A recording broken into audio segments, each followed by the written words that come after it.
What's going on, champs and champettes? It's FireMonkey here, and welcome back to another YouTube video. Now, in today's YouTube video, we're going to be talking about a very interesting VR MMO and my personal opinions about it, because firstly, I want to mention, I'm one of the people who doesn't really care, about MMO video games, with the only one I've ever really played, at least in the past year or two, being New World. I just never really cared for them. It's always like, hey, this is a very grindy game. However, recently I've come to love and enjoy some of them, at least some of them. Not the World of Warcrafts out there, but the only one I've really found myself to really enjoy, other than the VR one I'm going to be talking about in today's video, was that New World game. However, something I want to mention is that I always thought, when MMOs wanted to collab into the VR universe, VR MMOs became a topic people talked about, I was always, weary of them, because firstly, VR headsets aren't that common. Sure, there's people with them, but if you think about it, only a fraction of people who play video games own a VR headset that they also play video games on.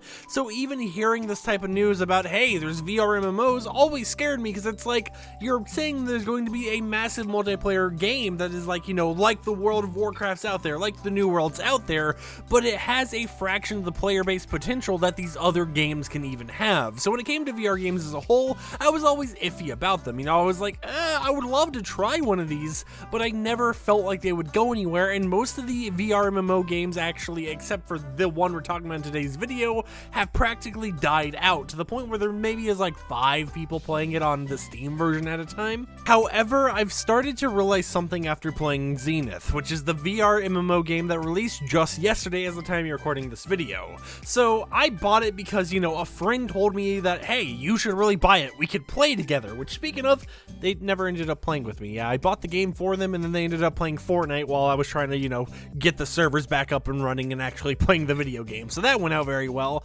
But something I've realized is that VR MMOs really can revolutionize VR as a whole, because sure, there is a fraction of a player base playing on VR, but if you manage to actually get that one VR MMO that is successful, it can become the World of Warcraft of VR video games, and that is what I feel that Zenith might actually accomplish, because as of the time you're recording this video over on YouTube, this game currently has 3,672 players on Steam.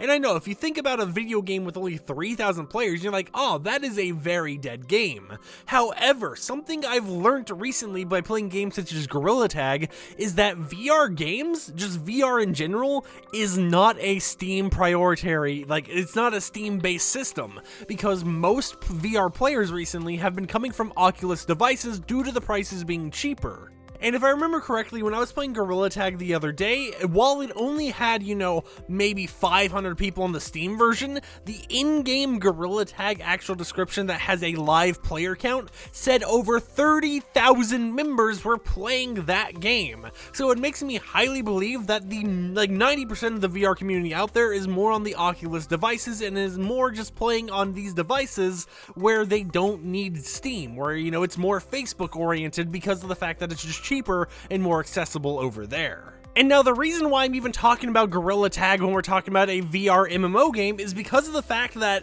that Gorilla Tag game has 32,000 people on it on a single time, when it only has 500 members on Steam playing the game, whereas Zenith, the VR MMO that released yesterday, has 3,672 players on it. So if Gorilla Tag was basically 30 times the player count, it makes you think, how big actually is this MMO game that is just released very recently? And from playing, yeah, people are playing more on Oculus devices. I was the only one who, well, I guess, makes sense here, playing on an OG, Vive headset or whatever, because everyone out there is using the more modern day Oculus headsets and stuff that are made to just be cheaper, made to actually, be more efficient, and overall, it's just further developed how VR as a whole has gone. So that is one thing that made me super excited about this MMO, is that, yes, from Gorilla Tag, I've learned that even though the player count on Steam might be the small number, there is a massive, massive community that is probably playing the game right now that goes beyond the bounds of just, the Steam store.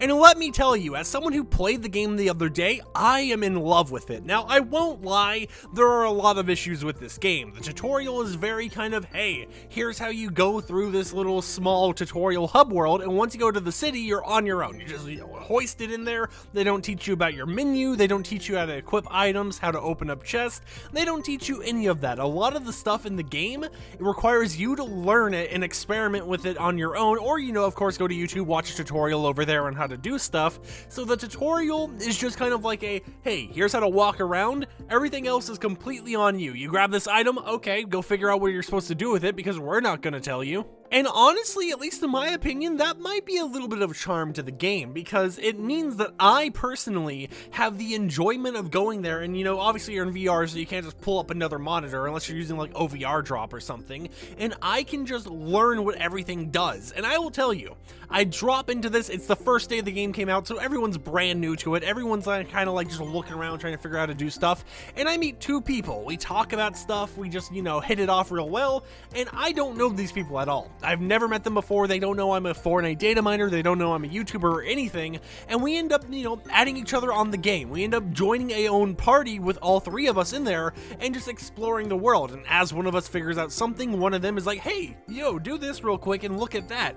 And I find that super enjoyable about this game. Now, obviously, a better written tutorial would be amazing, especially for those who may not want to, have the whole entire, learning experiment where they're just like, oh, I didn't even know I could cook stuff in this game.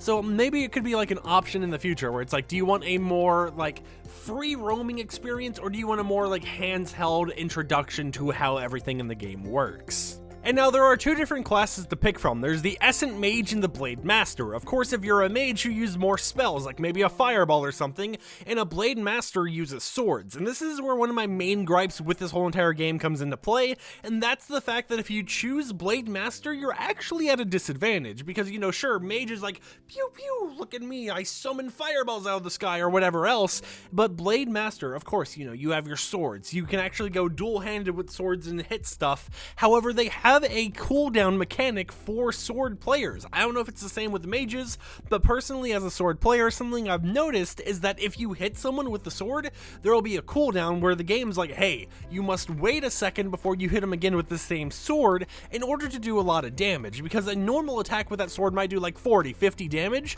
but if you keep just trying to bonk them on the head over and over and over again, you're going to do maybe a maximum of 3 damage every shot, and that is something that I feel should at least be, tinkered with to be a little more forgiving, at least for the VR world, because, if you're playing an actual game where you use your mouse to click or, a controller to click and stuff, I can understand, waiting, and plus you're probably able to see a little cooldown to when your thing's at full maximum power, but in the VR world, you're limited on what you can actually see in front of your eyes, so you're not able to find a cooldown or anything of when your sword's back to that maximumness, so maybe have an on-screen cooldown, something, to signify, hey, your sword's going to be more powerful at this point, just a small little gripe I've had about this, because when it comes to mages, it doesn't seem like you really have a cooldown that is unknown to you, because it's like if you use a spell, you'll know, hey, I have to wait a moment before I can use a spell once again. And one thing that honestly blew my mind when playing this game was that it wasn't just walking, sprinting, and jumping. You also had the ability to do crazy stuff. You could grab on walls, you could literally Spider-Man climb up stuff, but also you are able to, in this game,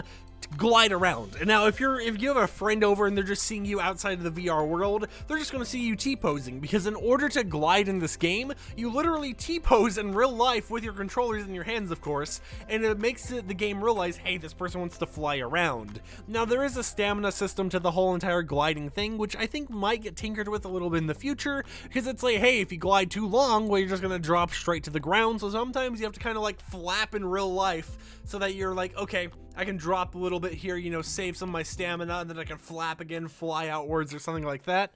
But overall, I just gotta mention, I really love this game. It does have bugs because, it's not a major dev team. It's not like, Ubisoft or some massive company is working on this game. It's a dev team that, is like an indie game sort of situation, but it is super fun to play with. It's easy to end up enjoying. They have, limitless possibility, to be completely honest here, because there's so much to the game that I haven't even explored yet or noticed, because I opened up the world map. I don't know if I'll show it in the recording or something. It's probably just, generic background footage. I opened up this world map because, one of my friends mentions, hey, there's a button down here, you can click for it. And I realized, wow, this world is massive, because they have a region view button in the top left of that map that zooms into the specific part you're on, and if you look at that and then you zoom back out, you realize that you're only in like 1/100th of the map. It's just a massive map from the looks of it, and I'm super excited to explore it even more into the future. Now, also, I know some people are like, oh hey, but VR games might get abandoned, VR devs might not want to update the game that much in the future or anything like that, but seeing how these devs have been working on the game for multiple years, they've been doing early access, betas, all this crazy stuff, I honestly have a lot of faith in this, and I think I'm going to end up hopping into that game right after this video is made and I post the Fortnite item shop tabs, because as someone who's always been speculative over, VR MMO games, as I can see that it's actually doing very well and it has a massive player base outside of the Steam store, I'm just going to end up loving this, especially as long as, the servers stay up, the community stays thriving in there, and most importantly, as long as they keep supplying updates every so often, whether it be small bug fixes. One thing that can kill a game such as Splitgate is months where there's just no new content. So in my honest opinion, I think they should release updates over time, and of course have a lot of communication with their community, so their community can know, hey, this is what's going down with the game, and this is why, things might not work like this, we are working on fixes, whatever it might be. Roadmaps can go a major long way to helping this game stay alive, and I'm just super excited for it. So if any of you guys have like, a VR headset or anything and you want to join my world, I've been playing on Elemental East with a buddy named Candywing, the person I mentioned at the beginning of the video, went and played Fortnite instead of playing with me, so maybe we can meet each other in there, just slay some monsters together or something like that. But if you enjoyed today's little review video where I just talked about a VR MMO, consider subscribing and support the content I create. I don't only make rant videos, review videos, that type of stuff, but I also do let's plays of games like The Binding of Isaac. So until next time, I will catch you champs and champettes later. Peace out.